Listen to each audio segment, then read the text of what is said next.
Hello everyone, welcome to Dennis Simplifies. Today we are going to learn how to reverse a number in C++. But first, we are going to learn how to write the algorithm, then we'll use the algorithm to model our code in C++. So, let's simplify. A computer solution for reversing a given positive integer value. To the algorithm, we ask the user to input a number. So we say input number. Now, we are going to create a variable called reverse number, which will save the reverse form of the user's number. To make it empty, we initialize it to be 0. So we say reverse number equals 0, revnum in this case. Now we set a while loop. At the end of this while loop, revnum will contain the reverse form of the user's number. Then we can print the revnum, which is the reverse number. The question is, how does this while loop generate the reverse number? Let's visualize it. Let's take the user's number to be 123. Now, the condition to enter this while loop is that the number is not 0.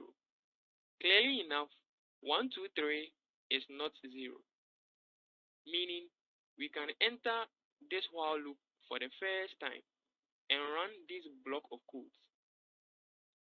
Now, in our while loop, last digit equals the number modulus 10. So the last digit in 123 is 3. So you can see here 123 modulus 10 equals 3. Then next, reverse number equals reverse number times 10 plus the last digit.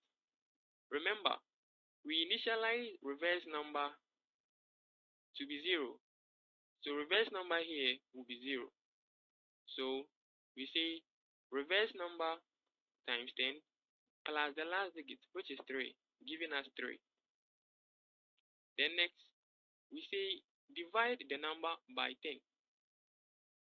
So we divide by 10. The number is 123. So 123 divided by 10, we get 12. Why? An integer on an integer is an integer. So the number can't be 12.3, but 12 rather. Then next, we say end while. So we end this while statement. So at the end of the first loop, the last digit is 3, the reverse number is 3, and the number is 12. Now, be reminded that the condition to enter this while loop is that the number is not 0.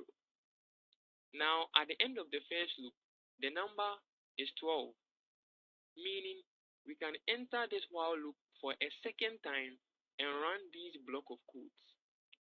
So, let's run our second loop. We say the last digit equals the number modulus 10. The number is 12, so 12 modulus 10 gives us 2, which is the last digit. Then we say reverse number equals the reverse number times 10 plus the last digit. Remember that the last digit from the first loop was 3. So 3 times 10 plus 2, we get 32. Then next, we say number divided by 10. Divide the number by 10. So when we divide 12 by 10, we get 1. Then next, we say end while. At the end of the second loop, the last digit is 2, the reverse number is 32, and the number is 1. Again, the condition to enter this while loop is that number is not 0. But since number is 1, it means we can enter this while loop and run these block of codes for a third time. So we say last digit equals 1 modulus 10. So the last digit in 1 is 1. Then next we say the reverse number equals reverse number times 10 plus the last digit. Remember that the last digit is 1, and then the reverse number we had was 32. So the reverse number equals 32 times 10 plus 1, which gives us 321. Then next, we say number divided by 10. Divide the number by 10. So when we divide the number, which is 1, by 10, we get 0. Then next, we say end while. Again, the condition to enter the while loop is that the number is not 0. But when you look at our third loop, the last digit was 1, the reverse number was 321, but the number is 0, meaning we can't run this while loop again. So we move to the next line and then print the value in the rev num, which is 321. So you can see that the user's number was 123 and the reverse number is 321. Now, I would like you to leave this in the comment section. Why we multiply the reverse number by 10? Why do we multiply the reverse number by 10 before adding the last digit? Now we are through with the algorithm. Let's take a look at our code in C++. But before that, I will encourage you to pause this video, give it a like, and subscribe.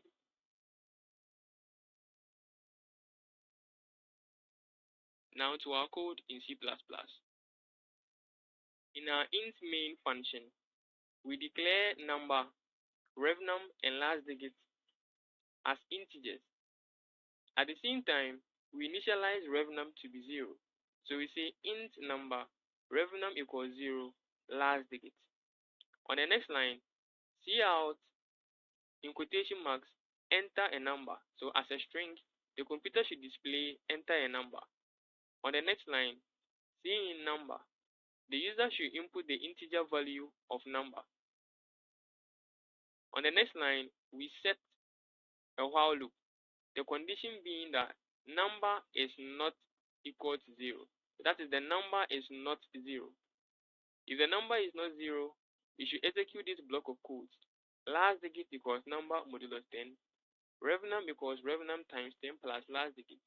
And then number divided equals 10, which is the same as number equals number divided by 10. Now we end our while loop.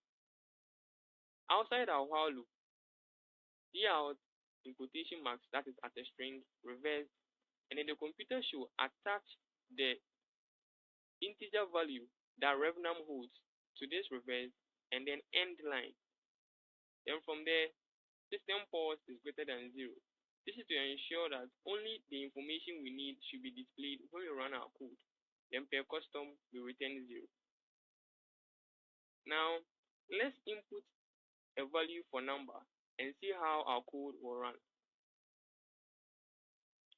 As a user myself, I entered 1, 2, 3, 4, 5, 6, and the computer returned reverse colon 7654321, which is the reverse form of the number I entered. So it means our code is running properly. If you want PDF copies of the algorithm and the code in C++, join our Telegram page. The link is in the description. Show some love by liking and subscribing to my YouTube channel. My name is Dennis. See you in the next video. Till then, Apatia.